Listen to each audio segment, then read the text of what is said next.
Sa ngalan ng Ama, at ng Anak, at ng Espiritu Santo. Amen. Sumayin niyo po ang Panginoon. At sumaiyo rin. Mga kapatid, tinitipon po tayo bilang mga kaanib ng angka ng Diyos. Kaya dumulog tayo sa mawaing Panginoong nagpapatawad ng lubos. Sinugong tagapagpagaling sa mga nagsisisi, Panginoon, kaawaan mo kami. Panginoon, kaawaan mo kami. Dumating na tagapag-anyayang mga makasalanan ay magsisi, Kristo, kaawaan mo kami. Kristo, kaawaan mo kami. Nakalukluka sa kanan ng Diyos Ama para ipamagitan kami. Panginoon, kaawaan mo kami. Panginoon, kaawaan mo kami. Kaawaan nawa tayo ng makapangyarihang Diyos. Patawarin tayo sa ating mga kasalanan at patnubayan tayo sa buhay na walang hanggan. Amen. Manalangin tayo.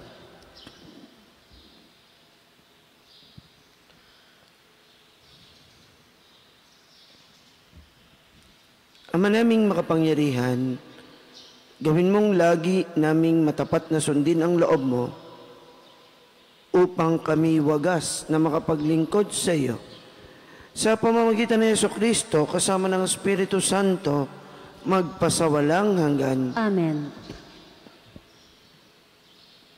Pagbasa mula sa sulat ni Apostol San Pablo sa mga taga-Roma.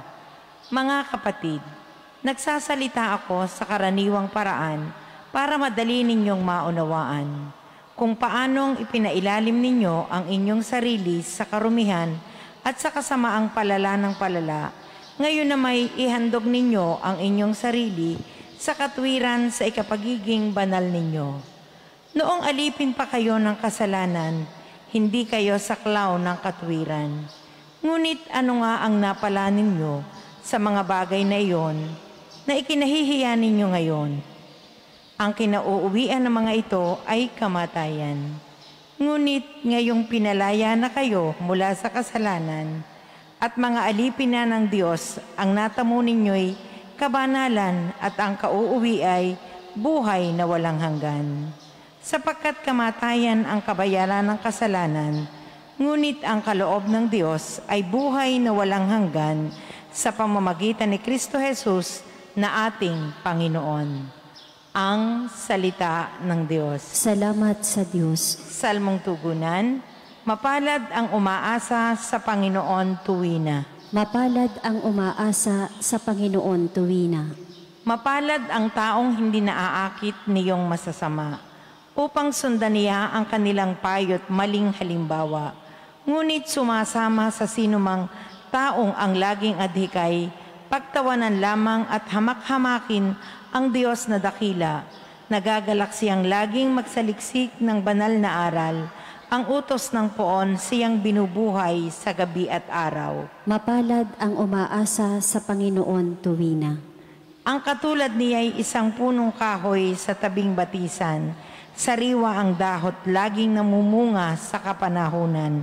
At anumang gawin ay nakatitiyak na magtatagumpay. Mapalad ang umaasa sa Panginoon tuwina. Ngunit ibang-iba ang masamang tao, ipa ang kawangis. Siya'y natatangay at naipapadpad kung hangi umiihip. Sa taong matuwid ay Panginoon ang siyang mag-iingat, ngunit kailanman ang mga masama ay mapapahamak. Mapalad ang umaasa sa Panginoon tuwina.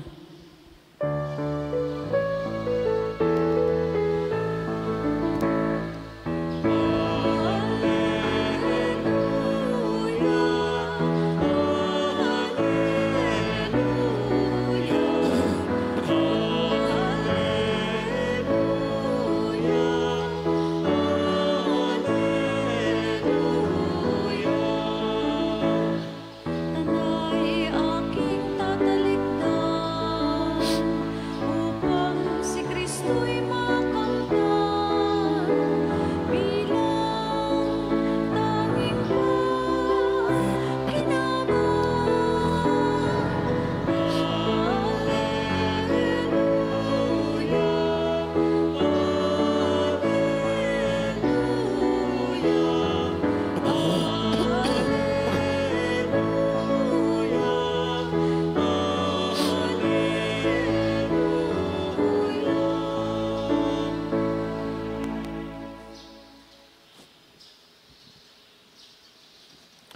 Sumain niyo po ang Panginoon. At sumaiyo rin.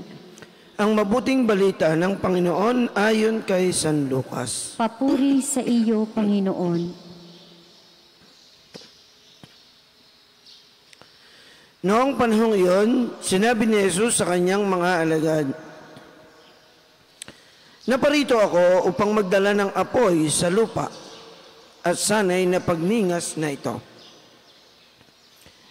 May isang binyag pa na dapat kong tanggapin at nababagabag ako hanggat hindi natutupad ito. Akala ba ninyo'y pumarito ako upang magdala ng kapayapaan sa lupa? Sinasabi ko sa inyo, hindi kapayapaan kundi pagkakabahabahagi. Mula ngayon, ang 5 katao sa isang sambayanan ay mababahagi. 3 laban sa 2 at 2 laban sa 3. Maglalaban-laban ang ama at ang anak na lalaki, ang ina at ang anak na babae, at gayon din ang biyanang babae at manugang na babae.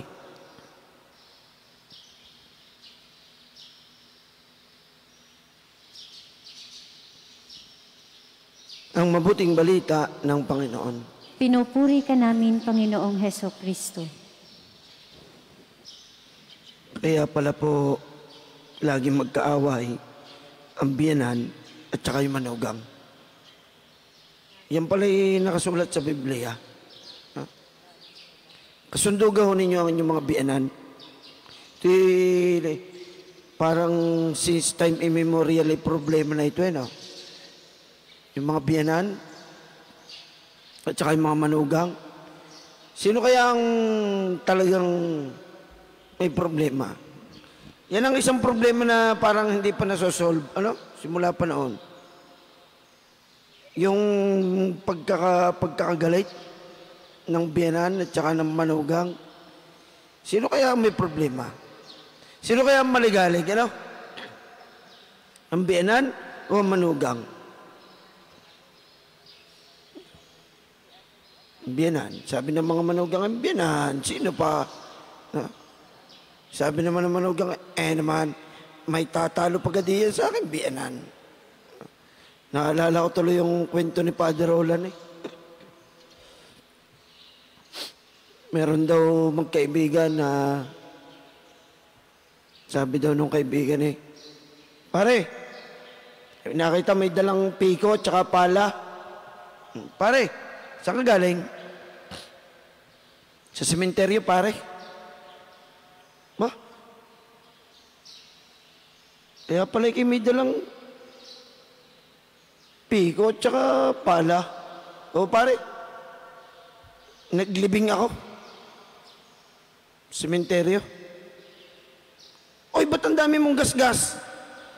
Sa katawan, parang kinalmot o ano gayan? Tataka yung kumpare, dami daw kalmot pati sa braso, sa mukha, puro kalmot. O akala ko kinaglibing, ba't kayo puro kalmot? Sino gang inilibing mo? Ang aking biyanan? Ha? Namatay pa lang yung biyanan, ba't kayo puro kalmot? Ala pare, nanlalaban pa Yung pala inilibing ng buhay, nanlalaban pa daw. Palibasa daw yung maligalig ang biyanan. No? Kaya yung mga biyanan, winawarningan ko kayo. Mag-ingat-ingat kayo sa inyong mga manugang at baka kayo mapalibing ng buhay.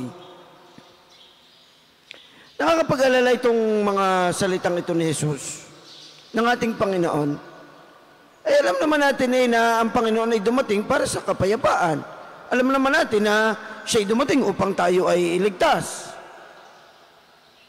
Alam naman natin, maliwanag naman po ang sabi dito sa unang pagbasa ni Apostol Pablo sa mga taga-Roma, na tayo ay alipin ng kasalanan at tayo ay pinalaya ni Jesus. Paano sasabihin ng Panginoon hindi kapayapaan ang kanyang dala? Tayo nagkakaisa kay Kristo. Diba? Katulad ngayon, sinisimulan natin ang ating Paris Synodal Consultation. Iba't ibang grupo, iba't ibang organisasyon, iba't ibang sektor, nandito kahapon, nagkakaisa, magsisimula, sama-sama. Waray ko'y walang magkakagalit ngayon. Pati sa mga organisasyon, Walang magkakagalit ngayon. Lahat ay magkakasundo dahil nagkakaisa tayo eh. Doon sa gustong mangyari ng Santo Papa, na tayo sama-samang maglakbay na nagninilay patungo sa pagpapanibago. Makita natin at mapagnilayan ang ating mga karanasan, ang buhay natin sa simbahan. O di kayo pagkakaisa ang dulot niyan. Kay Kristo. Pero pagkamisan, si Kristo din ang nagiging dahilan ng pagkakawatak-watak. Di po ba? Bakit? Sapagkat iisa naman ang Kristo natin, iisa naman ang Jesus, iisa ang Panginoon. Ay bakit ito'y watak-watak? Iba't iba pang relihiyon. May iisang ang pamilya. 5 sila. Ay 5 din ang relihiyon na kinaaniban. At magkakagalit. Hindi magkasundo dahil kay Kristo. Si Kristo ang kanilang binabahagi. Kakalungkot pagkagayon, ano? Kaya nakakalungkot kung katulad po nating mga Katoliko, ako na may nagtataka doon sa iba, ba't ba naman itong mga ito? Wala nang ginawa, kundi tayo batikusin ng batikusin. No? Tayo tirahin ng tirahin. Mali ang inyong Bible, kulang ang libro, mali ang inyong turo, mali ang inyong doktrina. Nasaan ba kayo sa santo? Sa mga imahen, ribulto? Ano? Sinasamba niyo Mama Mary? Wala nang ginawa, kundi tayo babagin ng babagin. Buti na lang mga tayo hindi napatol. Pero pag minsan-minsan hindi nakakapika din, ano? Ako'y kailanman, mula pagkabata ay hindi ko naging ugali ang bumatikos o tirahin ang ibang reliyon o ang ibang pananampalataya. Hindi ko para magsalita ng laban sa kanila. Eh kung yan ang inyong pinaniniwalaan, ay igagalang at irerespeto ko. At kung kayo di yan naligtas, ay ano sa akin? Eh kayo pala di yan naligtas, ay baka kayo ipagniyakan ko pa din ay di pa kayo mapariwara, ay yung pala iligtas na ang inyong kaluluwa di yan sa inyo, ay di yan na kayo, huwag na kayo nilipat. Para lang walang karibok. Ay kaya nagkakaribok Yan ang sinasabi ni Kristo. Na ang dala niya ay pagkakabahabahagi. Dahil wala sa puso natin ang tunay na diwa ng daladalang kapayapaan ni Kristo. Kung talagang si Kristo ang nasa puso mo at si Kristo ang iyong daladala, abay dapat ay tayo nagkakaisa at nagkakasundo. Kaya nga nakakalungkot kung dahil kay Kristo ay nagkakagalit pa tayo. Nakakalungkot. Bakit hindi natin pagkasunduan? Bakit pati yung turo ng iba ating pakikialman? Bagay kayo hindi tumahimik na lang. Ba't kayo hindi tumimo? Ano? At i-appreciate mo yung ganda ng aming ginagawa.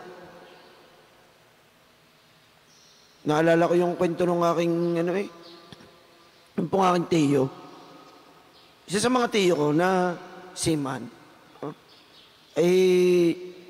Yun ang aking Kuya Ricky, seaman. Ayun kahit nasa barko na, palibasot natutunan namin sa aming lola, sa kanyang ina, sa akin pong lola, ay dadasal po ng rosaryo. Yun ay laging may dalang rosaryo Kumungahot kami mga taga Padre Garcia, ang aming patron ay ang ina ng Santo Rosario. So, lagi ho kaming may dalang rosaryo. Kami, lagi nagdadasal ng rosaryo. Abay, may mga nakasamang mga ibang relihiyon. Itong aking tiyo sa barko, siya daw nire-recruit. At to ang binabatikos at bakit daw siya laging nagdadasal ng rosaryo. Ay tinanong daw niya, yung kanyang mga nang re-recruit sa kanya, na mga born again. Excuse me. Hindi pala born again. Ayaw na nila na sila'y tinatawag na born again. O so, irerespeto natin. Ang tawag daw sa kanila, Christian. Di mga Christian, okay. So, itong mga Christian, na member ng kanilang mga church. Okay? Abay, ang sabi daw nire-recruit siya, ba't kayo dasal ng rosaryo? Ay naman hindi tunay ikay sumama sa amin at tayo'y magba-Bible study na laang. Ay, minsan daw na naobserbahan niya doon sa Bible study, ay hindi rin siya toong nawili sapagkat kanya-kanyang interpretasyon. Abay, sa atin hindi kanya-kanya ang interpretasyon. Ginagalang natin kung ano ang tinuturo na ating simbahan. Sapagkat pag tayo kanya-kanya ng interpretasyon dito, yun ang sinasabi ni Kristo na magkakaribok, magkakanya-kanya, magbabaha-bahagi. Ay sabi na lang daw ng aking tiyo, ay ba't nyo ga ako nire-recruit? Ay sabi daw ng mga born again, Christian, ay dini ka na at sumama ka sa amin at tayo maliligtas din dahil dini namin natagpuan ng kaliwanagan. Ay sabi daw ng akin tiyo, abay hindi pa kayo magpasalamat na akong Katoliko, dini sa aming simbahan, ay ako'y naliwanagan na. Paano kung paglipat ko diyan hindi lang ako madiliman, kundi magdilim ang paningin ko sa inyo. Ay di kayo karibok lalo. Kaya igagalang natin kung ano ang pananampalataya ng bawat isa. At sa ganun, hindi tayo magkabaha-bahagi. Ay dahil doon, nagkakabaha-bahagi tayo kay Kristo. Sapagkat hindi natin iginagalang ang bawat isa. At bakit ba naman ito mga ito? Walang katigil-tigil ng pangre-recruit. Ano? Yun ang hindi ko magustuhan. Sa totoo lang, yung gagawin ng iba't ibang pamamaraan, minsan na may, sorry for the word, sinasamantala yung mahina, yung problemado, yung kabe-break laang sa boyfriend o sa jowa, yung kababagsak laang sa exam, yung kagagaling laang sa rehab, yun ang mga pinaputiri, siyempre mahina yan. Kumbaga, ako, ang ipapayo ko, kung ikaw ay Katoliko, pumunta ka sa inyong pare, ikay magpa-spiritual guidance, at ikay matutulungan ng inyong simbahan. O kung ikaw naman ay Christian, pumunta ka sa inyong pastor, yun ang ipapayo ko. Pumunta ka sa inyong pastor, magpa-guide ka, sa iyong mga kasamahan, hindi yung sasamantalahin ko ang iyong kainan, sasabihin kong, lumipat ka na din sa amin. At ko, siguradong din, hindi pababayaan. Bibigyan ka namin ng puhunan. Kung ikay walang-wala. May mga ganyan pang mga strategy. Kaya nagkakabaha-bahagi tayo kay Kristo. Ngayon, sa puntong ito, itong napakagandang pagkakataon sa ating parokya, sa ating simbahan, bilang mga Katoliko. Alam po ninyo, ito yung yugto ng ating paglalakbay bilang simbahan na tayo'y tinatawag upang magkaisa kay Kristo. Sa ating pong parokya dito sa San Jose, sana magkasama-sama tayo sa gagawin nating paglalakbay sa ating parish synodal consultation. Nakaka-excite sapagkat kahapon po in-announce natin na, na-announce na rin sa Archdiocese na 200 booklets ang ating pong ipinaiimprenta. Kagabi po, ginawa kong 300. Sabi ni Norman, ni Dr. Norman, Father, saan tayo kukuha ng pondo at pambayad dito? Sabi ko, tsaka na natin problemahin yon. Ang bahala ay si San Jose. Sapagkat kita mo naman yung ating mga parishioner, ang ating mga taga-BLC, ang iba't ibang church organizations, ang sektor, panglipunan, iba't iba, nandito lahat, nakikipagkaisa. Naku, sabi ko, sa babait ng mga taga San Jose, pag nalaman ng mga yan, na tayo ay nangangailangan ng pondo para dito, ang mga yay kusang magloloob, kusang loob, na magkakaloob. Yun ang sabi ko. Lalo na yung mga taga BLC. Nako, yung mga chapel coordinators natin, palagi ko, lalong sisipagin mangulikta ang mga yan ng pamisa. Yung kasi ang trabaho ng mga coordinators natin itong nag-pandemic, kung di dahil sa kanila, lugso ang ating parokya. Oo, totoo yan. At yan ay sinasabi ko sa kanila. Kung di dahil sa ating mga chapel coordinators, nako, sabihin ko sa inyo, matagal nang lugso ang parokyang ito. Pero dahil sa kanilang sipag, sila ang naging backbone ng ating parokya nitong pandemya. At hindi lang yon, napakadami nang nagpapamisa, yung mga nagpapamisa sa atin. Nako, naisipan ko nga po, kahapon magkausap nga po kami ni Norman dahil si Dr. Norman naman, wala namang ibang gusto kundi tayo pagastusin. Naisipan ko na rin na sa December po, nagpagawa po ako ng kalendaryo para sa Year of St. Joseph. Dahil may kaunti pa naman natitira doon sa ating pondo. Pagkatapos nating bayaran yung ating estola na pinagawa, ay sabi ko, magpapagawa tayo ng kalendaryo na maganda. Ang design ay yung miraculous image natin na pinipilas yung kalendaryo. At pag pilas na yung kalendaryo, pwedeng ipa-frame yung image. Napakaganda po. Naku, sabi ko kay Norman, magpa-print ka nga niyan ng 1,000 lang. At yung lahat na magpapamisa sa December, lahat na magpapamisa may libreng kalendaryo. No? Dahil kasi nakakatuwa, ang dami na nagpapamisa sa atin So sabi ko sa December, ang gagawin natin, libre po yun, libre, wala pong bayad yun. Yun po yung regalo ko sa mga nagpapamisa. Yung nagpapamisa ng 100 pesos, may kasama kalendaryo pag nagpamisa kayo sa December. Opo. Bakit? Sapagkat pag nalaman ng mga tao, ng mga parishioner natin, ng mga taga San Jose, lalo na yung mga mayayaman, ang mga yan, kusang nagloloob, kusang nagkakaloob, no? Kusang nagbibigay. Bukas ang loob, magkaloob. Yan ang pag nakita ko ngayon, lalo na itong panahon ng pandemya. Ay ngayon, may gawain tayo. Sigurado, no? Ang dami na naman ang magbibigay sa atin ng tulong na hindi naman tayo nanghingi. Ina-announce ko lang dito yung ating programa. Pero parang gayon na nga, Sabi rin, pare, puro announce naman lang kung ano-ano. Alam ko naman yun din ang ibig sabihin. Pero maraming salamat. Bakit? Sapagkat na ipapakita natin ang ating pagkakaisa kay Kristo. Kaya ang paalala sa atin huwag tayong magkawatak-watak at magkasira-sira, no? At hindi magkasundo dahil kay Kristo. Sapagkat si Kristo ang dapat maging punto ng ating pagkakaisa. Maaaring dumating sa atin ang mga pagsubok at mga suliranin. Subalit bunga ng ating buong pagtitiwala sa kalooban ng Diyos Ama, patuloy tayong nananalig na hindi siya magkukulang sa kanyang pangako. Panginoon, dinggin mo ang aming panalangin.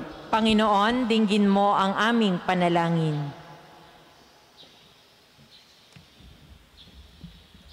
Ang mga pinuno ng simbahan na hayagang inuusig, naway mabigyan ng tapang at lakas upang mapanatili sa kanilang pananampalataya. Manalangin tayo sa Panginoon. Panginoon, dinggin mo ang aming panalangin. Ang mga magulang, naway magkaroon ng lakas at tapang na patnubayan ang kanilang mga anak sa pamamaraan ng pananampalataya at kristyanong pamumuhay. Manalangin tayo sa Panginoon. Panginoon, dinggin mo ang aming panalangin. Ang mga pamilya at mga komunidad na pinaghihiwalay ng pagkakaiba ng relihiyon, naway matagpuan ang katotohanan at magpakita ng paggalang sa isa't isa. Manalangin tayo sa Panginoon. Panginoon, dinggin mo ang aming panalangin. Ang mga may sakit, mga matatanda at mga may kapansanan, naway tumanggap ng pag-ibig at pagkalinga mula sa kanilang mga kapamilya at kaibigan. Manalangin tayo sa Panginoon. Panginoon, dinggin mo ang aming panalangin. Yaong mga namayapa, naway maging maligaya magpakailanman sa kaharian ng Ama. Manalangin tayo sa Panginoon. Panginoon, dinggin mo ang aming panalangin.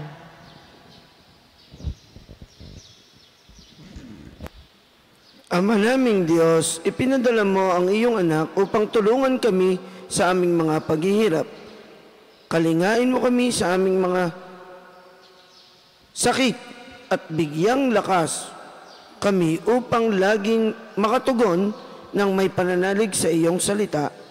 Hinihiling po namin ito sa magitan ni Jesucristo na aming Panginoon. Amen.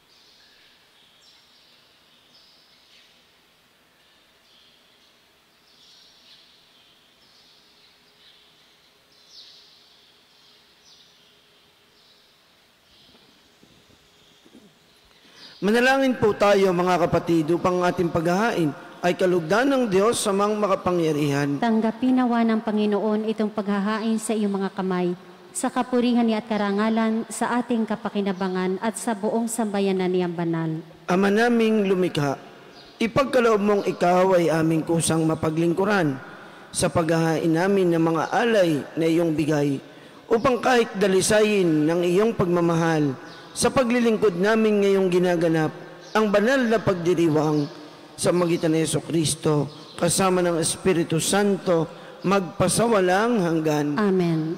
Sumain niyo po ang Panginoon. At sumaiyo rin. Itaas po natin sa Diyos ang ating mga puso at diwa. Itinaas na namin sa Panginoon. Pasalamatan po natin ang Panginoong ating Diyos. Marapat na siya ay pasalamatan. Ama naming makapangyarihan, tunay nga pong marapat na kayo ay aming pasalamatan.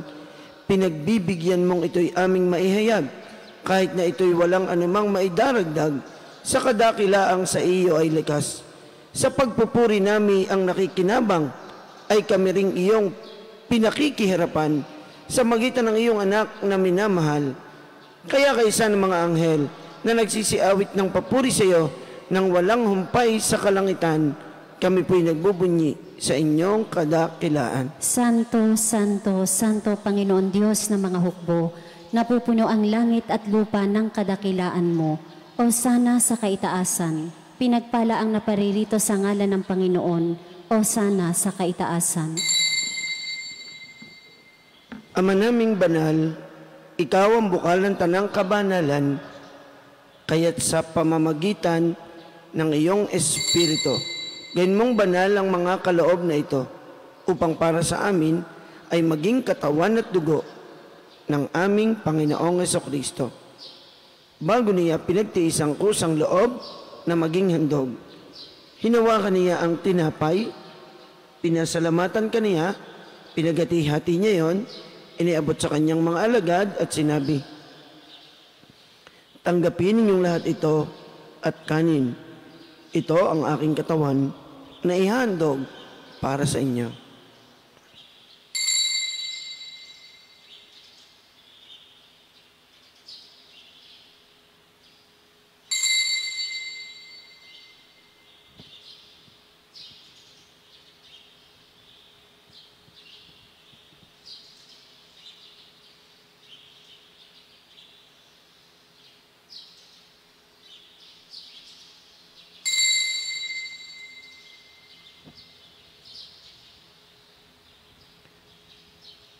Gayon din naman noong matapos ang hapunan, hinawakan niya ang kalis, muli kanyang pinasalamatan, iniabot niya ang kalis sa kanyang mga alagad at sinabi, "Tanggapin ninyong lahat ito at inumin.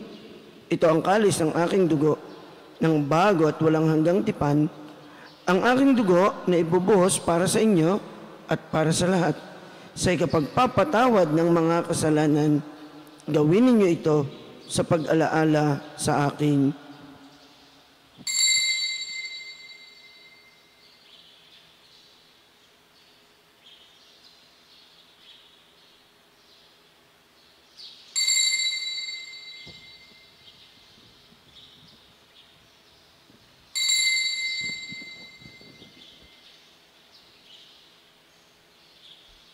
Ipagbunyi po natin ang misteryo ng ating pananampalataya. Si Kristo'y namatay, si Kristo'y nabuhay, si Kristo'y babalik sa wakas ng panahon.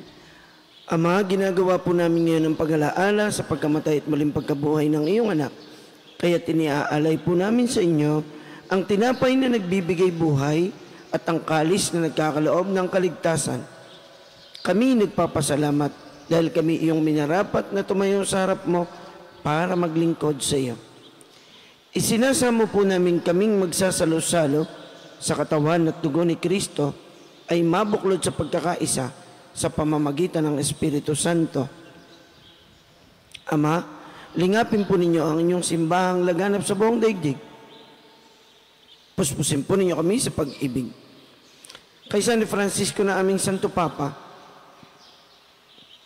ni Gilbert na aming obispo, ng lahat naming mga obispo at ng Tanang Kaparian, alalahanin po ninyo ang mga kapatid naming nahimlay nang may pag-asang sila'y muling mabubuhay, gayon din ang lahat ng mga pumanaw na. Kaawaan po ninyo sila at patuloyin sa inyong kaliwanagan. Kaawaan po ninyo at pagindapatin kaming lahat na makasalo sa inyong buhay na walang wakas. Kaysa ng mahal na Bereng Maria na ina ng Diyos at ni San Jose na kanyang kalinis-linisang esposo, kaysa ng mga apostol at mga martir, kaysa ni na San Jose Marelo, San Lorenzo Ruiz, San Pedro Calungsod at ng lahat ng mga banal na namuhay dito sa daigdig ng kalugod-lugod sa inyo, may pagdiwang nawa po namin ang pagpupuri sa ikararangal mo sa pamamagitan ng iyong anak na aming Panginoong Hesukristo. Sa pamamagitan ni Kristo, kasama niya at sa Kanya, ang lahat ng parangal at papuri ay sa iyo, Diyos, Amang makapangyarihan, kasama ng Espiritu Santo, magpasawalang hanggan.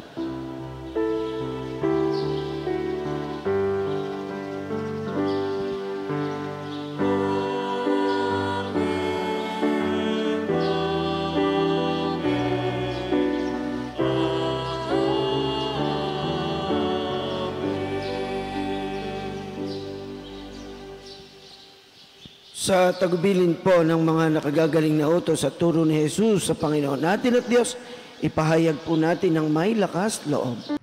Ama namin, sumasalangit ka, sambahin ang ngalan mo, mapasa amin ang kaharian mo, sundin ang loob mo dito sa lupa para nang sa langit. Bigyan mo kami ngayon ng aming kakanin sa araw-araw at patawarin mo kami sa aming mga sala, para ng pagpapatawad namin sa nagkakasala sa amin at huwag mo kaming ipahintulot sa tukso at iadya mo kami sa lahat ng masama. Hinihiling po namin na kami iadya sa lahat ng masama. Pagkalooban ng kapayapaan araw-araw, iligtas sa kasalanan at ilayo sa lahat ng kapahamakan, samantalang aming pinananabikan ang dakilang araw ng pagpapahayag ng tagapagligtas naming si Jesucristo. Sapagkat iyo ang kaharian, ang kapangyarihan at ang kapurihan, magpakailanman. Amen. Panginoong Jesucristo, sinabi po ninyo sa inyong mga apostol, kapayapaan ang iniiwan ko sa inyo, ang aking kapayapaan ang ibinibigay ko sa inyo. Tungayan po ninyo ang aming pananampalataya at huwag ang aming mga pagkakasala. Pagkalooban po ninyo kami ng kapayapaan at pagkakaisa, ayon sa inyong kalooban, kasama ng Espiritu Santo, magpasawalang hanggan. Amen. Ang kapayapaan ng Panginoon nawa ay lagi pong sumainyo. At sumaiyo rin. Maghangad at magbigayan tayo ng kapayapaan ni Kristo sa bawat isa. Kordero ng Diyos na nag-aalis ng mga kasalanan ng sanlibutan, maawa ka sa amin. Kordero ng Diyos na nag-aalis ng mga kasalanan ng sanlibutan, maawa ka sa amin. Kordero ng Diyos na nag-aalis ng mga kasalanan ng sanlibutan, ipagkaloob mo sa amin ang kapayapaan.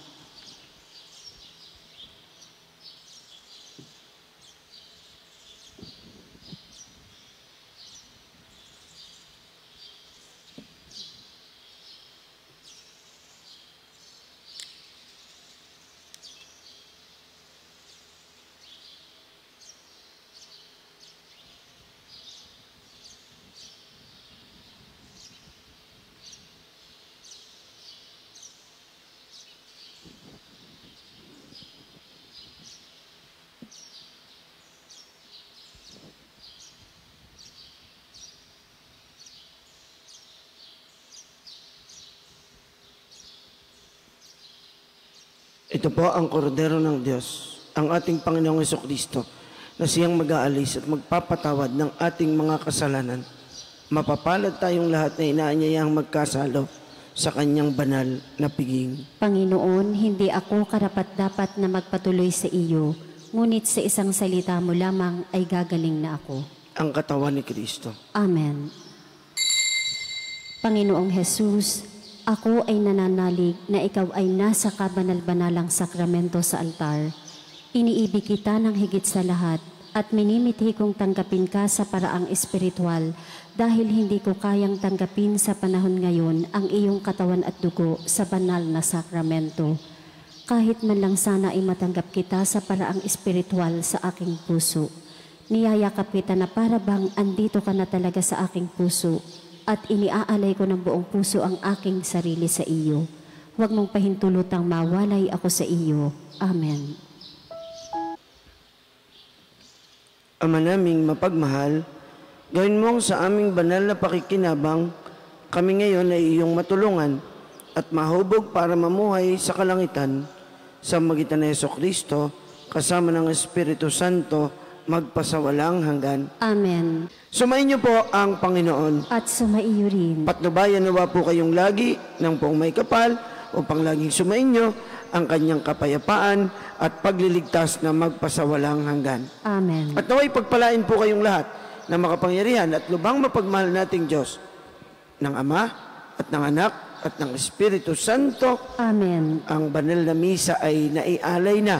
Humayo po kayong taglay ang pag-ibig ng ating Panginoong Jesucristo. Salamat sa Diyos.